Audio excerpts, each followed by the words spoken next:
Hopefully, restrictions are starting to lift where you are, and hopefully there's a sense of returning to some form of normality. Goodness knows what that actually means for us now. I think we'll have a new normal, especially going forward, but hopefully you're being able to interact a little bit more with family and friends. So I'm Amy. I work at SOAS University of London. I am the International Recruitment Officer and I cover South Asia. So I'm very biased, but I think I have the best region.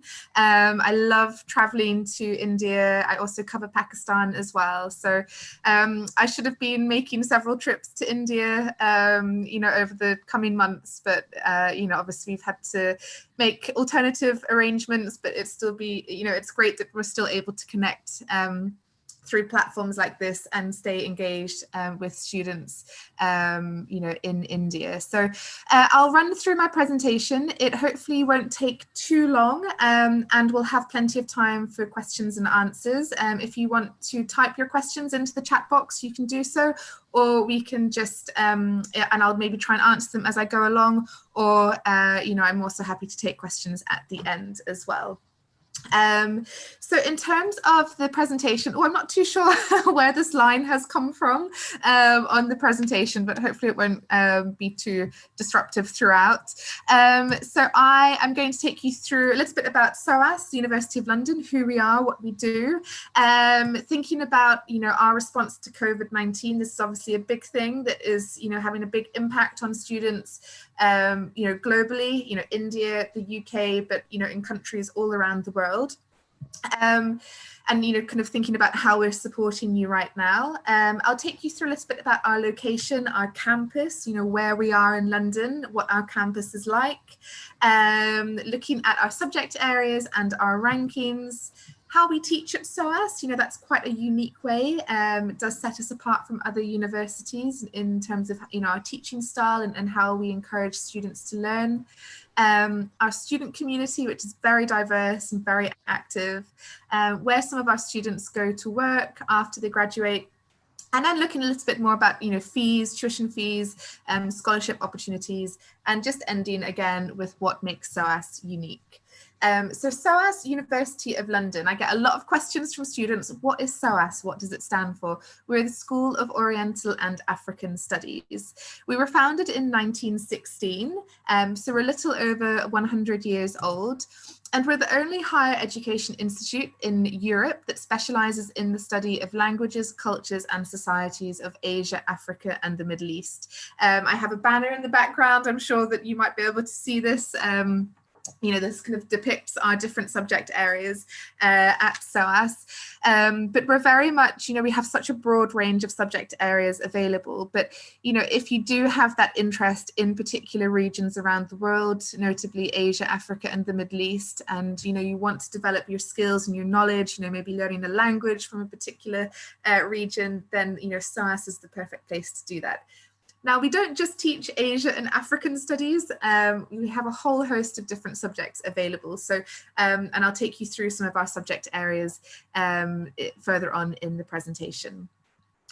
Now, first and foremost, let's think about our response to COVID-19. So we have extended deadlines.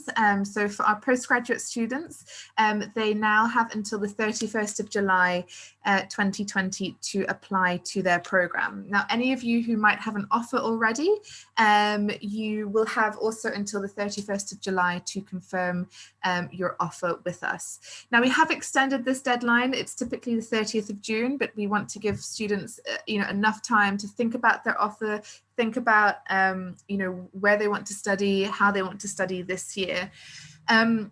Our response, our message at the moment from SOAS is that we're very much still accepting applications for September 2020. I think the majority of universities globally are, preparing to go online in September. And I think that that's just how it is at the moment. Unfortunately, with social distancing measures, lectures make it very difficult to have on campus because of the sheer number of students that we would have in a lecture theatre. So we will be making a formal announcement in the coming days, either today or tomorrow, about our strategy for September. But we are looking to have a mix of online lectures and also, classes on campus, but small classes, keeping those as small as we possibly can to adhere to that social distancing and also to, protect the safety of our students and staff. We're essentially preparing for all scenarios. I guess the ideal scenario will be a mix of both online lectures and small on-campus classes, and students being able to access things like the library on campus, but again keeping social distancing in mind, having face-to-face interaction with professors and supervisors. So it will be obviously very much determined by government guidelines, both internationally and domestic, and I guess student preference as well. We hope that come August, September time, we will see a big, I guess, lifting in restrictions, but I think that there still might be students who might be a little bit reluctant to travel internationally, which is completely understandable. So if students feel like that, then we're trying to be as flexible as possible and ensure that you can still access your program online if you wish to stay at home. If there is a scenario and a situation where students can come to London, we want to be able to accommodate you on campus as well. So at the moment, we're still very much open to and accepting applications for September 2020, and we're very much progressing with our September 2020 intake. Sorry, I don't know what happened there. Let me just, okay.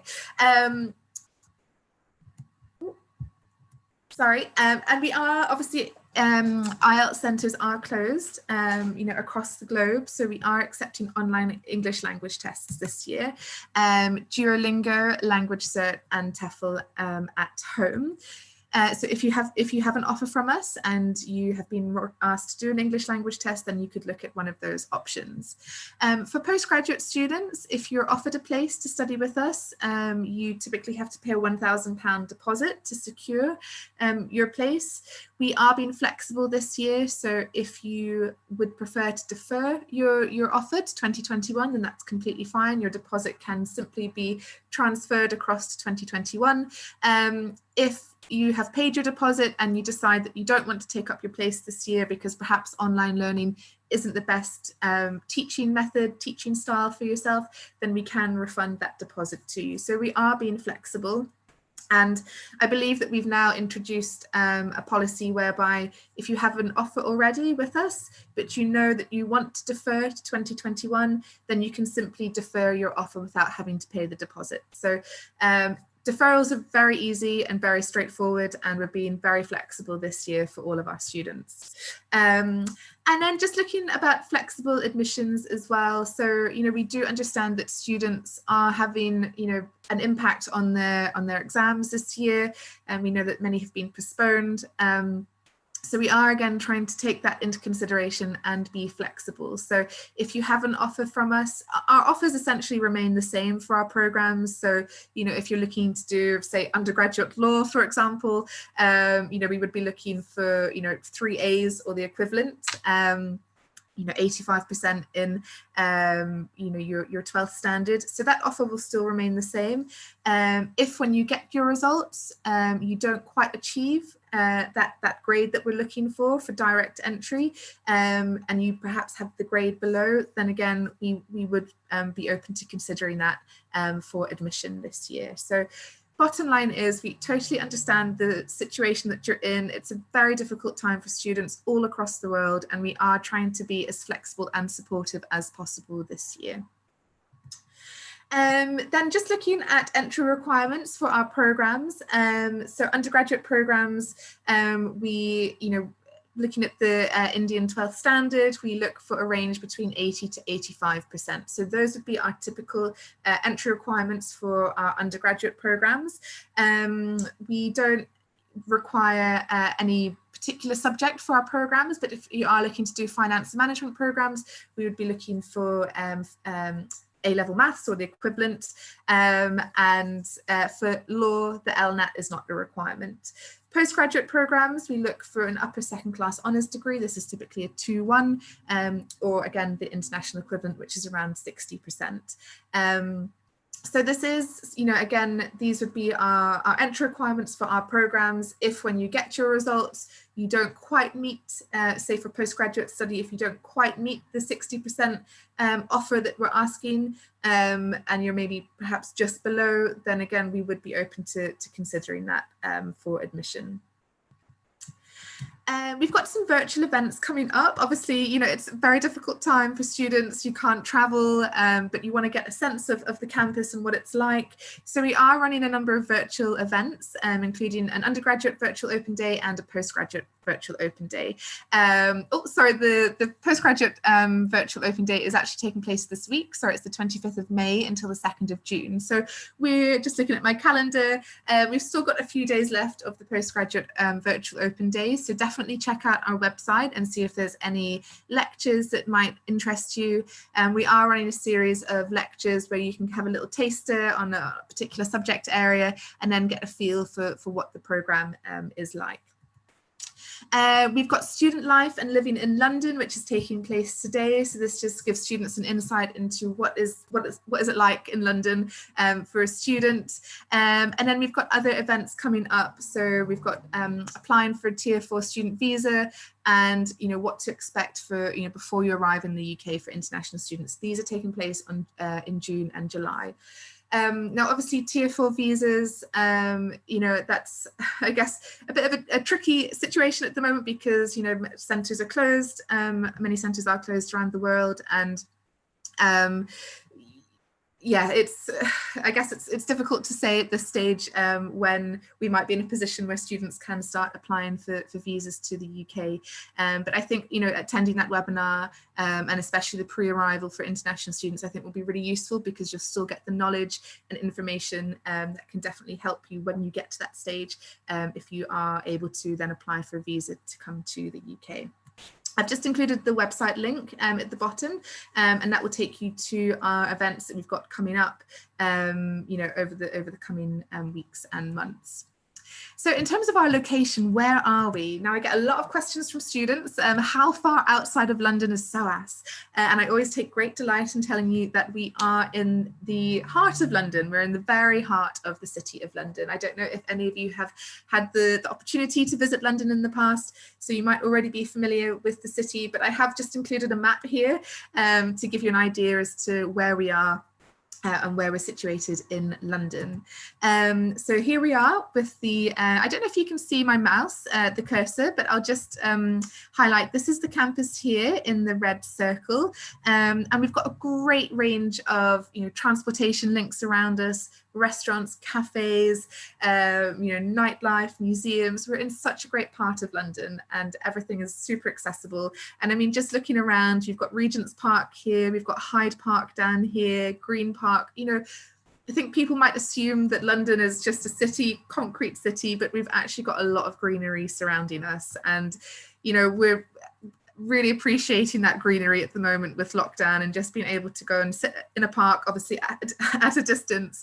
But, we are lucky in London that we've got a number of parks surrounding us. In terms of transportation links, as you can see, we've got Russell Square Station. This is a short walk from the campus, and this can take you direct to Heathrow in just under an hour. So really, useful, if you're landing into Heathrow, you can jump on this train line and it will take you pretty much to the front door of the campus. Then we have King's Cross Station. So this is about a 15-minute walk from the campus, and this can take you to places like Edinburgh up in Scotland. We've got St Pancras International Station, and this is where you can take the Eurostar to Paris. We've got Euston Station here. That's about a 10-minute walk from the campus, and that can take you to places like Manchester. So if there's any Manchester United supporters, then you can definitely have access to the city there. Then we've got places like the British Library and the British Museum. So places that would be very useful, thinking about you as a student and, wanting to access other resources, other libraries around the campus. You have that space to do so, and a lot of great places pretty much on your doorstep. Then we've got, if we move down here, places that you'll be familiar with. We've got Buckingham Palace, we've got the London Eye, and we've got Big Ben. So places that are really iconic, you know, to London. Things that when you close your eyes and think of London, probably Buckingham Palace is one of the first things that you might think of. And I mean, look how close it is from the campus to Buckingham Palace. You're thinking maybe 20 minutes on the tube, so very accessible. So it's a super city, London. You won't there'll never be a day where you don't have anything to do. There'll always be something going on, either on campus or around the city. Then thinking about student accommodation, so all of our student accommodation, our halls of residence, are all within walking distance to the campus. And we have a number of options available depending on, you know, what your preference is, what your budget is. So we've got, you know, twin rooms where you might have two beds in the room and you might share with one other person. You could have your own single private bedroom with a single bed or a double bed. And there are places where you can have your own private bathroom available. There's catered and self-catered options. So if you're looking to cook your own food, then you can share a communal kitchen, which is really nice. It's a really social way of meeting people, maybe cooking cuisine from your home country and sampling cuisine from countries all over the world. So it's a really nice way of engaging with people and meeting them. And our accommodation is inclusive of all bills, so that's just something that you don't have to think about. And we'd always recommend, you know, that students do consider accommodation, especially undergraduate, first year, and even postgraduate. Postgraduate courses are obviously just 1 year, but you know, it can be quite stressful finding somewhere to live if you're not familiar with the city. So taking advantage of our student accommodation is a really great way of, you know, it's taken care of you, it's all taken care of, and you know, your bills are included, so you don't have to think about that. You'll have seen from our logo that we are SOAS University of London. So we have a number of intercollegiate halls. So we fall under this umbrella of the University of London. So students have access to these University of London halls of residence. So that's where you might live alongside other University of London students. We obviously have our SOAS accommodation, and we have our University of London accommodation. So there's a lot of options for you. Then thinking about living costs. Now, obviously London isn't the cheapest city in the world, and you know, I think we have to be honest, we have to accept that and you know, embrace it, but it's, you know, you should also be prepared for that. So we do have a budget kind of calculator on the website, and we estimate that for living costs, so housing, food, transportation, study materials, entertainment, anything to do with living in London is between £220 to £430 per week, and I've given the equivalent in Indian rupees. So again, you know, that's quite a range, and if your budget is a little bit tighter, then you can definitely keep it at the lower end, you know, but if you have a little bit more money to spend, then obviously you've got a little bit more to play with then. I have spoken to a lot of students who about this budget, and they say that definitely, you know, it's very easy to live and have a good time in London at around, you know, £220 per week. So it's definitely doable. Excuse me. I saw that we've got some questions. Maybe I'll have a quick look at the questions now, just in case there's any. Oh, it's a really good location. It is. Oh, hang on. Sorry, I'm just going back up to the. I thought I'd just answer some questions now. The English language test. Yes. So with IELTS centres being closed, and we are accepting online English language tests this year. So if you go to our website, you'll see the language providers that we're accepting. And that's completely fine. You can just make arrangements to sit those online tests, and then if you achieve the scores, then you can send that to the admissions team, and then they'll adjust your offer. Just to clarify, when you apply to the university, you don't need to have your English language certificate there and then. I always advise students to submit your application and see what the admissions team come back with. They will review all of your grades, they'll look at everything in your application, and then they will determine, based on all of your grades, if you need to sit the English language test. So it's always better to hold off and see what your offer letter asks for. It's a great location, super. It is a fab location in London. It's really great. And yes, we'll have a Q&A at the end. Job opportunities, I will touch upon that later on in the presentation. And I'm going to apply for a master in finance. Can I do a dual degree? Yes, we do have some dual degrees, and that's something that I can definitely look at. And the English medium certificate, we do, from what I'm aware, if you score 85% and above in English at 12th standard, then you would not be required to sit an English language test for the university. So this is why I always advise that students hold off on doing their English language test prior to submitting their application, because it might be based on the grades that you had at high school that you might be exempt from sitting that English language test. So go ahead, submit your application, and then wait and see what the offer letter is from the university. It might be conditional based on you achieving grades in your high school or bachelor's degree, and it might also include an English language component as well. I'm going to just hold off for the questions for now, come back to them at the end, otherwise I might not get through my presentation. So that's a little bit about student accommodation, and this is just to give you an idea of where our accommodation is. So we've got SOAS here in the red circle, and then we've got some, these are student accommodations all here highlighted in the little yellow blocks. So really easy to get to, all within walking distance. And going back to London being an expensive city, SOAS is really convenient, and we make things as convenient as possible for students. So, you know, depending on where you are, you know, all of our accommodation is within walking distance. So you're saving money automatically by not having to take the bus or a tube to campus. And we've got some great resources at SOAS. I think one of our famous resources and that we're well known for is our library. We have over 1.5 million volumes, which I just can't comprehend. This is a picture of the library. These are books all around. It's like a kind of square building, and we've got you know, different levels and just rows upon rows of books. And I go into the library sometimes and I find it overwhelming. I think just in the sense of how many resources we have, and we've got books in over 400 languages. So it's an amazing resource. And you know, I do get a lot of questions from students about, oh, you know, how much should I spend? You know, how much will study materials cost? And they're expensive. You know, I've done my undergraduate, I've done my master's degree, not at SOAS, but I have studied and I have spent a lot of money on study materials. You know, you spend so much money on a book that maybe you use for one semester. So of course it's nice to have them on your bookshelf, but we have this amazing library. Chances are any reading materials, any resources that you need, you would be able to access them from the library.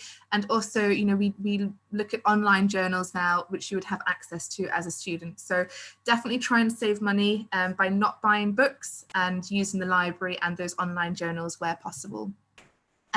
We've got the Brunei Gallery. This is a lovely space just opposite our main building. We have a number of international exhibitions throughout the year, so really nice to dip in and out of, you know, step away from the library and go and see some beautiful artwork or sculptures from all around the world. And we have this Japanese roof garden, which is shown in the picture here, and it's a really nice space for students to enjoy in the summer. And I can confirm that we do have summers in the UK, and when that sun shines, you have to make the most of it because you don't know how long it's going to last for. And then we have the Paul Webley wing. This is a new addition to the campus, and it's part of Senate House, which is a University of London building, but we occupy some space in Senate House known as the Paul Webley wing. And this is where we have all of our student support services, so careers, accommodation, fees, registry. That's all with under one roof, so really easy for you to access. And these are our iconic SOAS steps. You know, we have a number of events here throughout the year. The graduation reception is held here, and it's a really beautiful space. There's a lot of light coming in, and it's a lovely space to hold events throughout the year. Just touching upon the University of London, this is Senate House in the picture here. This was once the second largest building in London. I think that would have been several years, many years ago. It's now been overtaken substantially. But the University of London is made up of 18 member institutions. So we all kind of have this little network and we all fall under the University of London umbrella.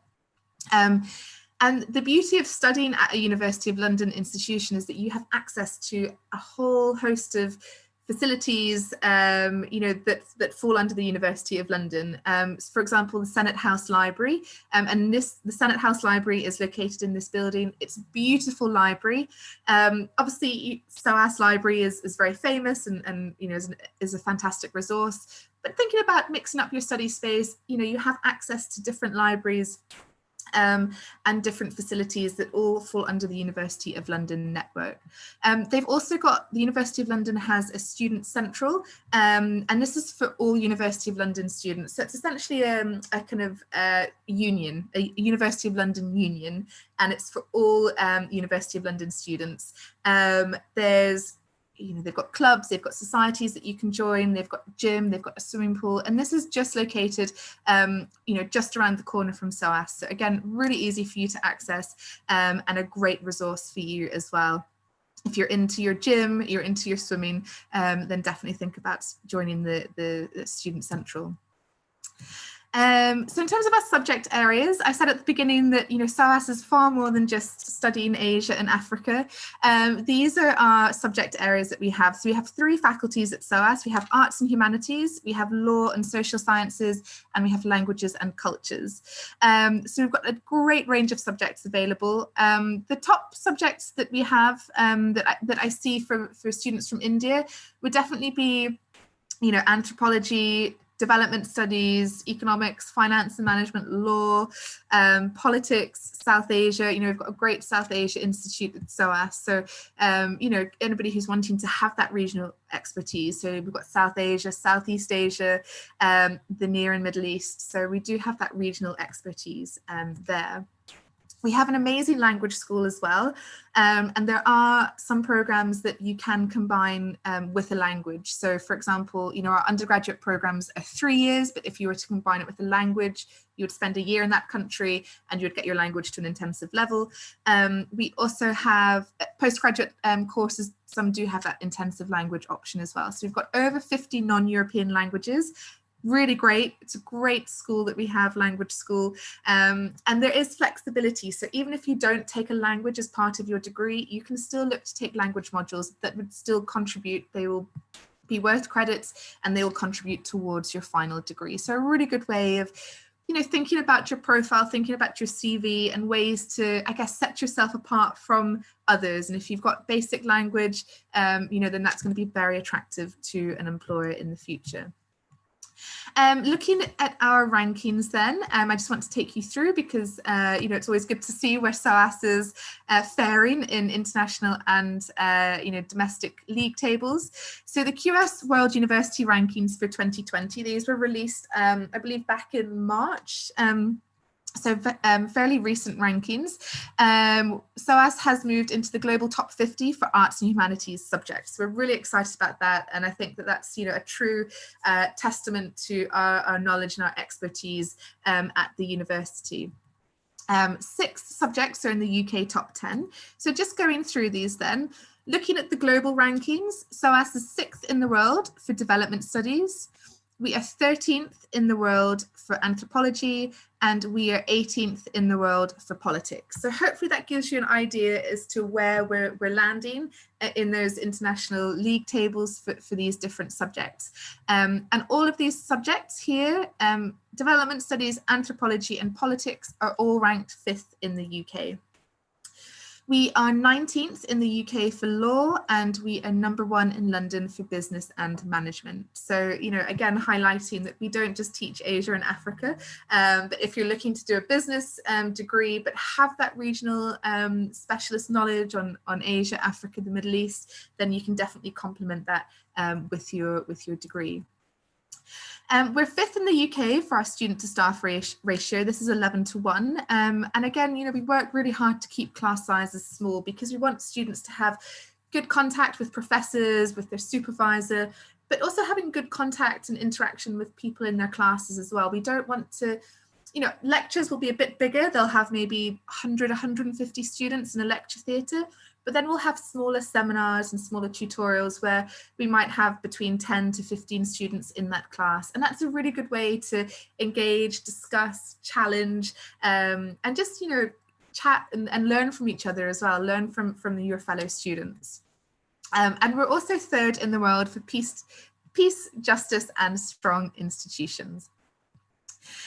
Moving on to our teaching style at SOAS, all degrees encourage the development of independent critical thought, and students are taught from the global perspective. And I think that this is really important to highlight here about SOAS, that we do teach you from that global perspective. We have moved well away from teaching about Western theory, Western ideology. Any subject that you take, you will be taught it from the global perspective. You'll be looking at it holistically, but as well as having that global approach to your subject, you can also select modules that might have that regional focus. So if you're wanting to look at economics but maybe focus on South Asia, then you'd be able to pick modules that would have that kind of regional knowledge and expertise. So you do have that kind of global approach to your teaching at SOAS. Our modules consist of, your program will consist of modules that are made up of core, compulsory and optional modules. So depending on your program, you will have a list of core modules that you have to take. So you have to take these modules, but then there'll always be some flexibility, and you can take the modules that you want to take. So you might take modules from your department. So perhaps politics and international studies, you might take all of your modules from that department, or with your optional modules, you might want to look at taking a language, or you might want to take a language from another department. So perhaps you might want to take a module from gender studies or anthropology, for example. So, I think we give you that flexibility to really design your own degree and make sure that you are studying what you want to study and that you're getting the most out of your degree.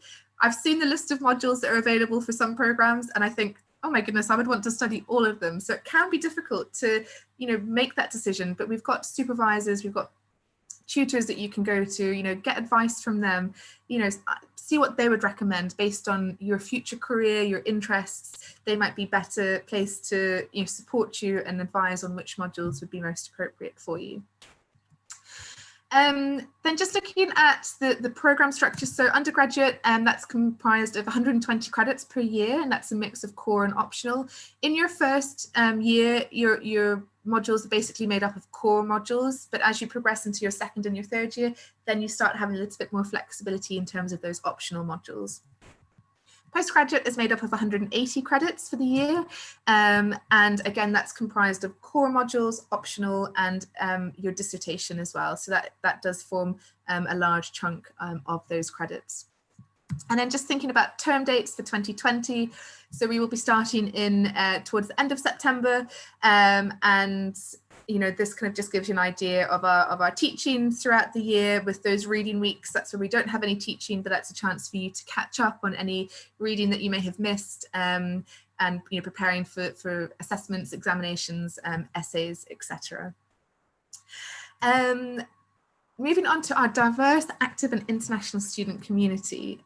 So SOAS is not a big university. Other universities in London might have well over 20,000 students on campus. We have around 6,500 students on campus with us. So, we're not big, but we're not tiny either. But, I've spoken, especially over the last few weeks, I've spoken to a lot of student ambassadors. We've been doing a lot of online fairs, and I've had a chance to speak to some students. And one thing that they all say is that they really like the size of SOAS. We're just one campus in London.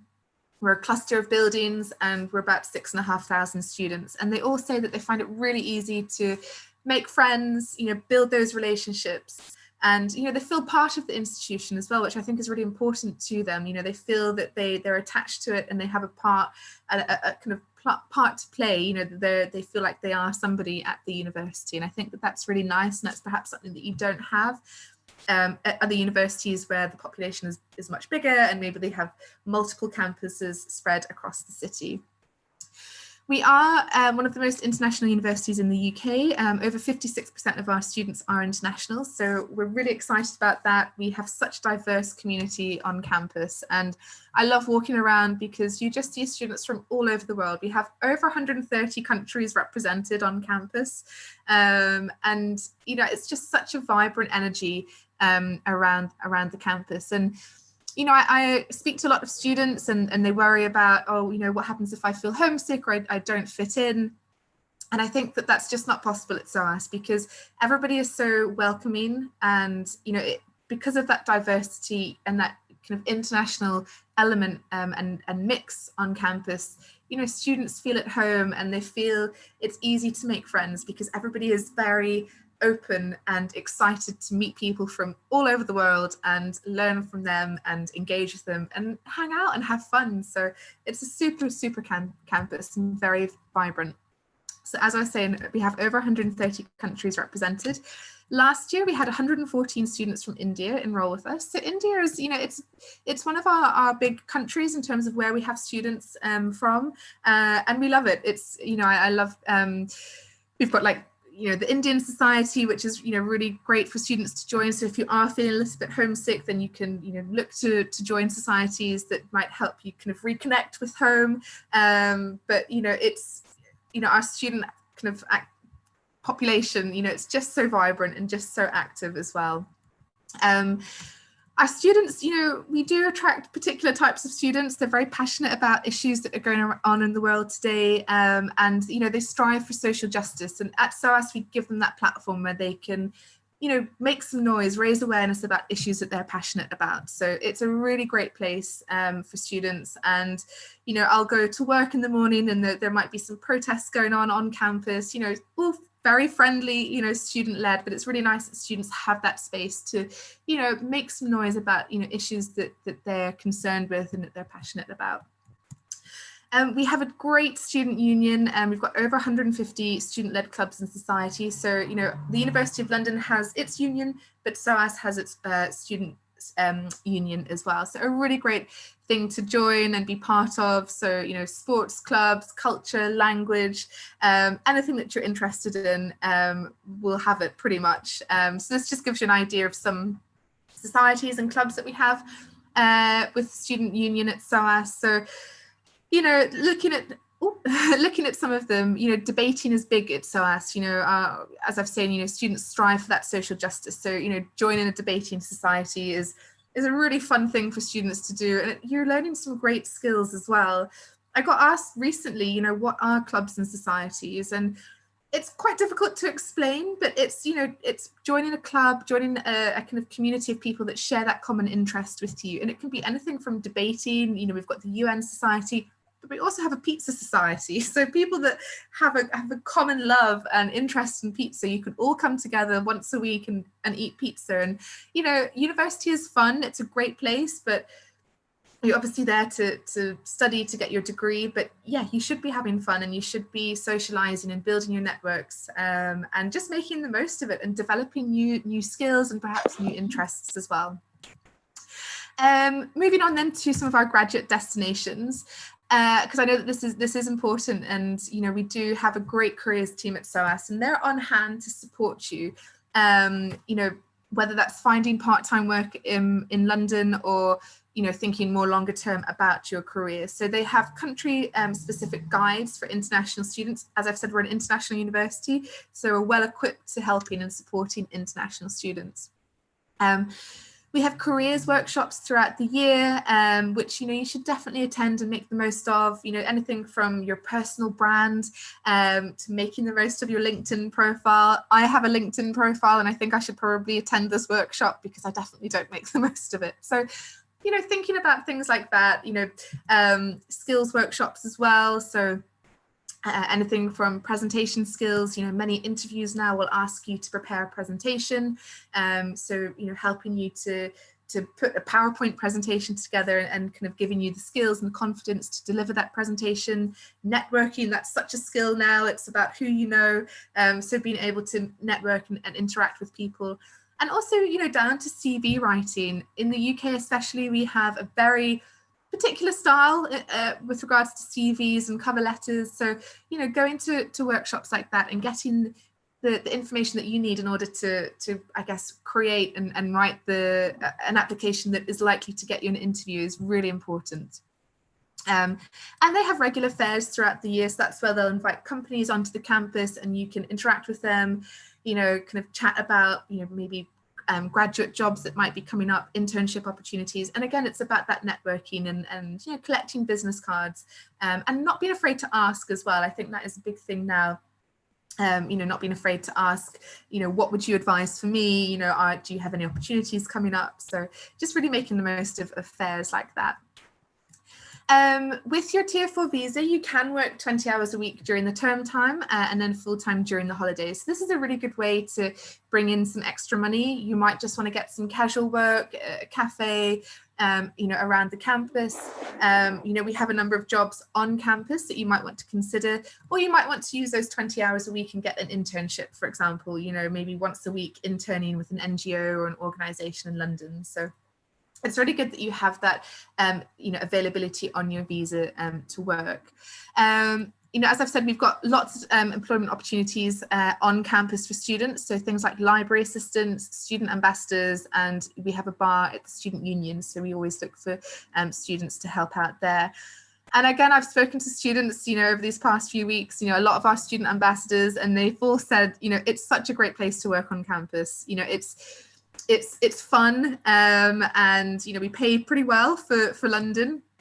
So our student ambassadors, they earn £10.94 an hour. So thinking, you know, if you can work 20 hours a week and you potentially do 20 hours of you know, student ambassador work, then you're earning around £200 per week. And going back to living costs in London, we estimate anywhere between £200 to £400 per week for living in London. So, you know, if you're able to get work on campus, then that is definitely a good boost in terms of that kind of financial aid.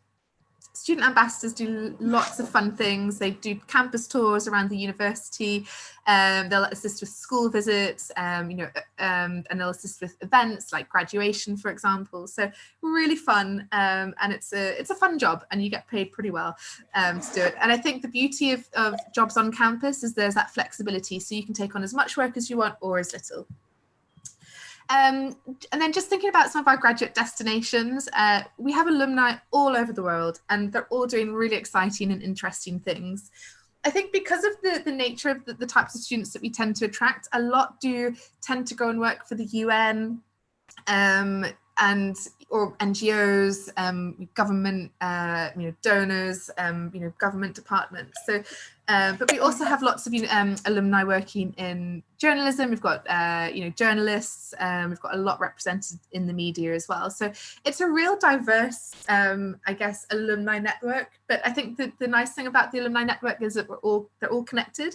And as a student at SOAS, you can interact with that alumni community. So we have a platform where you can log in. And any alumni who have essentially opted in and volunteered to mentor current students, you can see, you know, what program they studied, you can see where they're working now. And if that aligns with, you know, your kind of career path, your interests, and you can reach out to them, you can send them an email, and you can just ask them, you know, okay, you studied at SOAS, you did the same program that I'm doing, and now you're working with this organization, and I really want to get work experience there. What would you recommend for me? And we have a number of success stories where students have taken advantage of this platform, and they've networked with alumni, and they've been able to get the work experience and get the job that they've wanted. So definitely take advantage of that, and definitely take advantage of the careers team as well on campus, because they're a great resource and they're there to help you.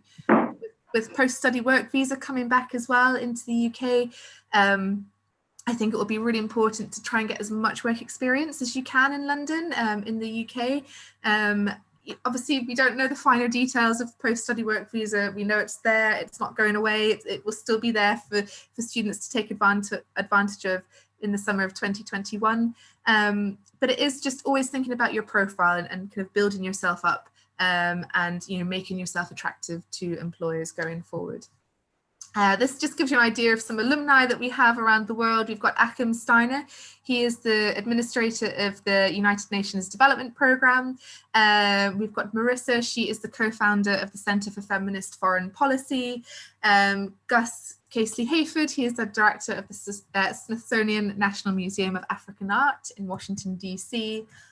Zainab Badawi, she's very big in the media world, and she's currently the presenter of the BBC World News Today programme. Nick Mulvey is a musician, very lovely musician if you want to listen to any of his music. And Maro Itoje is a former student, and he currently plays for one of the English rugby teams and was in the Rugby World Cup last year. Very diverse alumni community that we have, but all very friendly and all very happy to help you. Then just moving finally on to fees and funding. So undergraduate fees this year are around £18,500. Postgraduate fees are around £20,000 to £22,000 for the year, and I've given the equivalent in Indian rupees. And then living costs for undergraduate students based on 38 weeks, it's between £8,000 to £16,000, and postgraduate students based on 51 weeks, it's pretty much a full year as a postgraduate student. That would be between £11,000 to £21,000. Scholarships, we do have the Undergraduate Academic Excellence Award. This is worth £7,000. This is for students who are doing A-level and IB qualifications. So if you're doing the 12th standard, unfortunately you wouldn't be eligible for this. This is merit-based and is automatically allocated. And then we have the International Postgraduate Scholarship.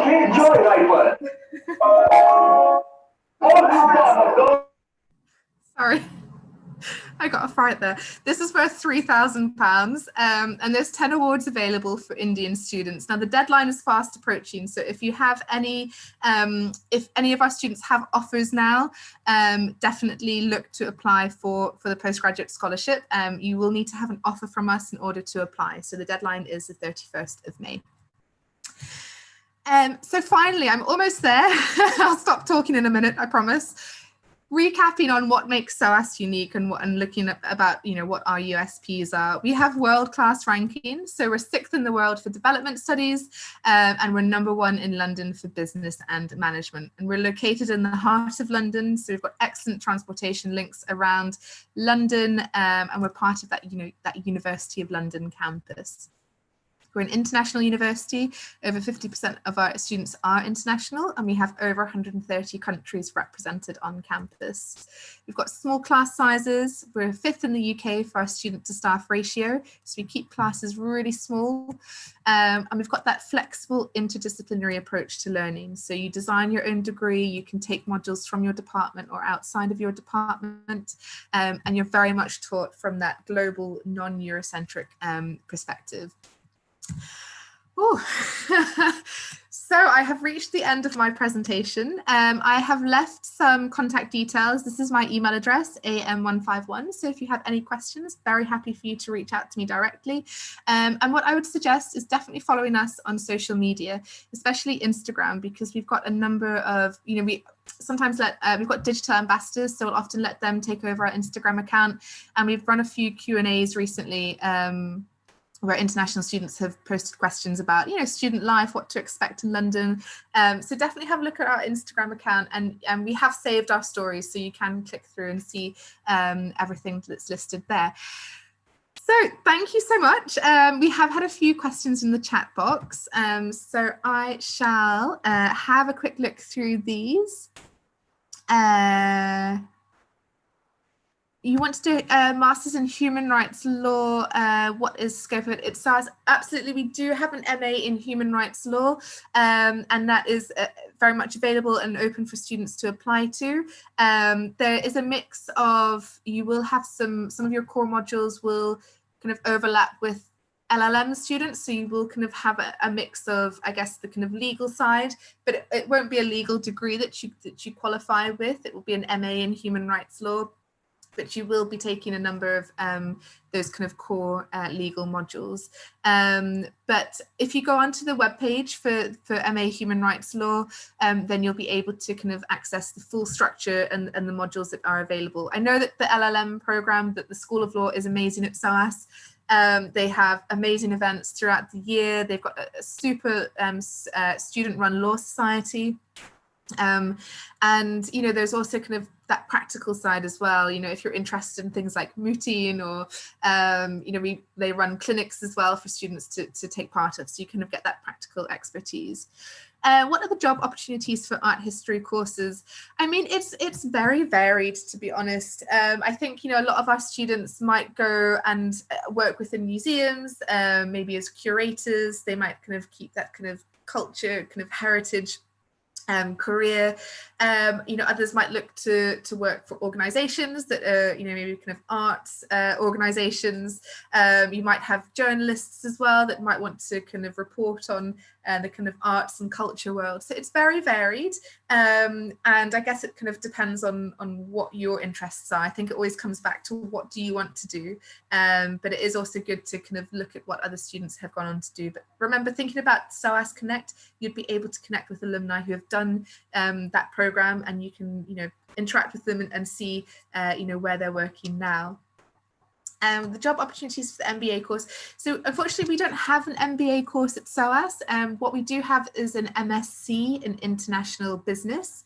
And again, job opportunities can be very varied. We have a lot of students that do go and work within the kind of finance, kind of business management sectors. But you might want to take your international business degree and apply it to, perhaps, I don't know, policy work, or, a lot of students go to work within companies like PwC, Deloitte, Ernst & Young. So there's a lot of, career opportunities there, but we don't have an MBA, unfortunately, so it's just the MSc in International Business. The fees for postgraduate course, does it include accommodation as well? No, not apparently, sorry. The fees that I listed for postgraduate studies, so that's anywhere between 20 to 22,000, that's just for your tuition fee only. So accommodation, as I said, living costs for postgraduate students between 11 to 21,000, that would be a separate cost for living in London. Can I apply now for post-graduation? Absolutely. So courses, if you want to apply to a postgraduate degree starting in September 2020, you can do so now. Excuse me. Applications close on the 31st of July. So you still have plenty of time. We're on the 28th of May now, so you have a lot of time still left to apply for your program. Now, if you were to apply now and you receive an offer from us, say at the end of June, but you decide that you don't want to take up your place this year because of the current, situation with coronavirus, you have that flexibility to defer until 2021. If you're looking to start in 2021, you wouldn't be able to, you could apply later on this year. So applications for a 2021 start date will open in November this year, and then they'll close in June next year. So there's a few options for you depending on where you are, I guess, with your studies at the moment. Is there any partial deposit option rather than paying full tuition fees? So if you are offered a place with us, you will be required to pay a £1,000 deposit to secure your place. If you are self-funding your degree, then I believe that you can pay your tuition fee in 2 installments. So the 50%, the first half of your tuition fee would be paid at the time of enrollment in September, and then the remaining amount would be paid at the start of the new year. It would be paid around February time, January, February time. So that's if you're self-funding, you can split your payment into 2 installments. What's the rankings for Islamic Studies course? That's a very good question, and I don't know the answer to that at the moment. But if you wanted to take my email address and drop me an email about that, then I would be happy to go to the department and find out what the rankings are for you. Are there any deadlines to accept the offer? So if you have an offer from us, you will have until the 31st of July to accept that offer. So that's for postgraduate students. So if you already have an offer at this stage, your offer letter will say that you have until the 31st of July to accept it. Obviously, the deadline to apply is the 31st of July. So, we'll have students that will submit their application on the 31st of July. And then it's likely that you'll have, probably sometime in August then to accept your offer. But if you have an offer from us already, the deadline would be the 31st of July to confirm that. So you'd like to know about archaeology courses. We do have archaeology courses available at SOAS. And again, if you want to send me an email, then I can definitely link you up to, we have like art history, history of art and archaeology courses that are available at SOAS. I'll have to start moving through these questions quite quickly. Is there a January intake? No, unfortunately there's no January intake. We just have a September intake at SOAS. All detailing how the Michaelmas semester is going to go on. Was supposed to go out today. Is this still happening? I'm afraid I don't know the answer to that question at this stage, but I will go away and get the answer for you. So again, if you would like to send me an email about that question about the semester, then I will certainly get back to you. I'm afraid I can't answer it at this stage, but I'm sorry that I missed it as well just before. How important are the extracurricular activities in the college application for the UG course? Yeah, I mean, it's definitely important in your application to both undergraduate and postgraduate courses. You have that personal statement. So talk about your extracurricular activities. I think it's really important to show that, you know, you've been involved in, you know, maybe you might have been the leader of a particular society or club at your high school or your university, or you might have done some volunteering work. If you've done anything like that, definitely talk about it, because it's really important and it helps to build a picture of what you're like as an individual. And it's something that, you know, the admissions team do read that personal statement. Archaeology, is the archaeology course available in SOAS? Yes, this is available. So we do have a number of, as I've said, we've got, you know, history of art and archaeology. Though I think there's culture, heritage, and art programs as well. So there's a lot of programs available in that area of archaeology. So and they're open for September as well. Is there any chance to get a full scholarship? Unfortunately, we don't have any full scholarships available at SOAS. The only scholarships that we have would be this Excellence Award and the International Postgraduate Scholarship, which is worth £3,000.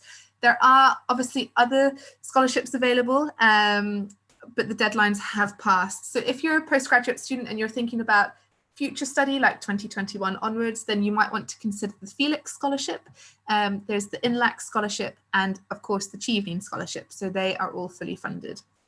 They will have conditions though. So Chevening, you know, you have to return home for a minimum of 2 years after your degree. So if you are wanting to take advantage of the post-study work visa, then, you know, you really have to make sure that you check and you understand the conditions of the scholarship.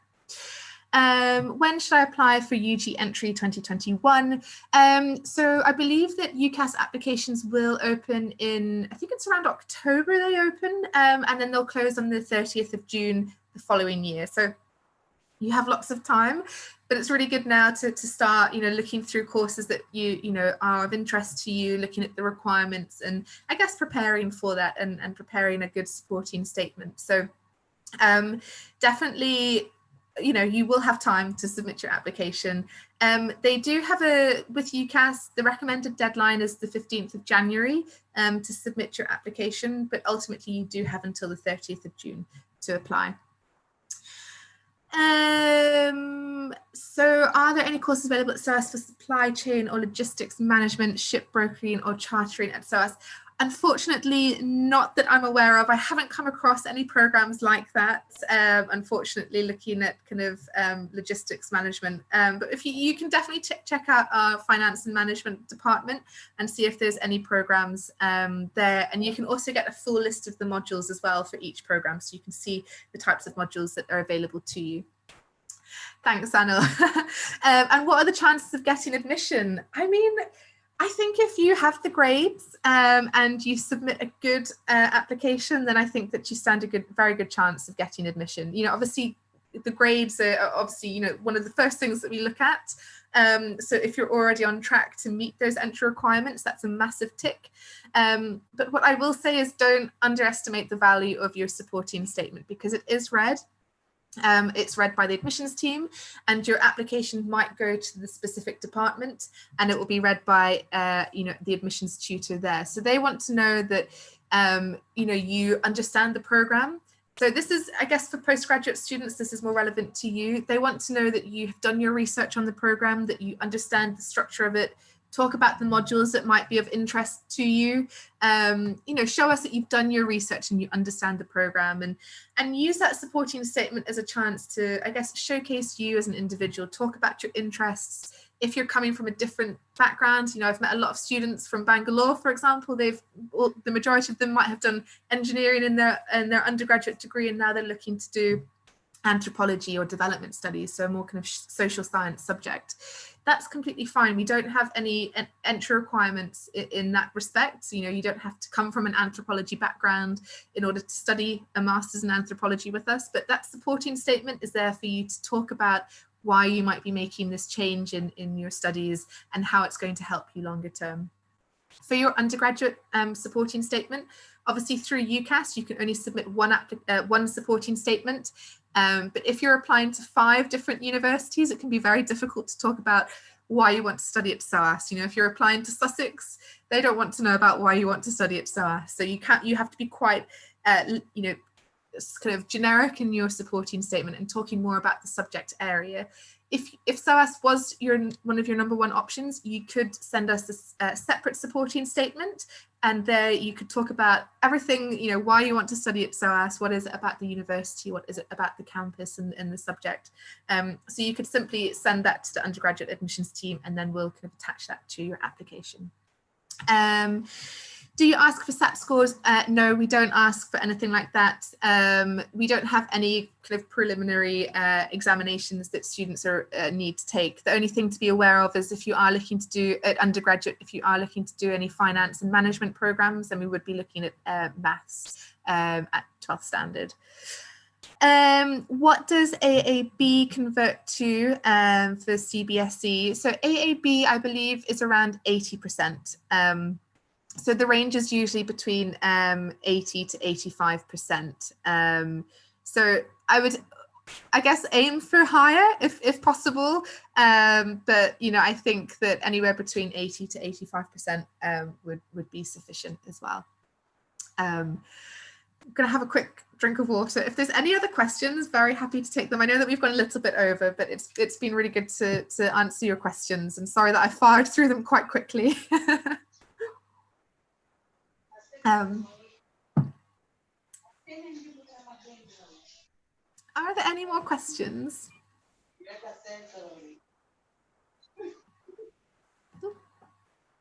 I'm a bit red. It's a bit hot here in London. The sun's shining. It's lovely. Hi, Amy. I think this is it from questions. So I also checked YouTube, and we had one question that we did answer.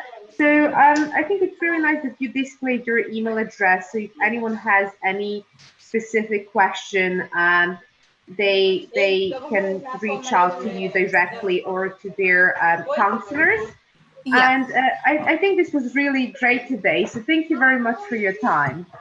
No, thank you. It's been lovely to interact with you all, and I hope that you found it a good session. And for the students that I wasn't able to answer your specific questions, if you drop me an email and then I'll get the answers to you.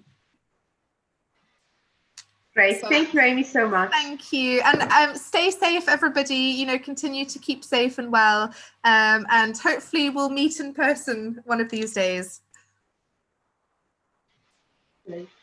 Take care. Bye. Thank you. Bye.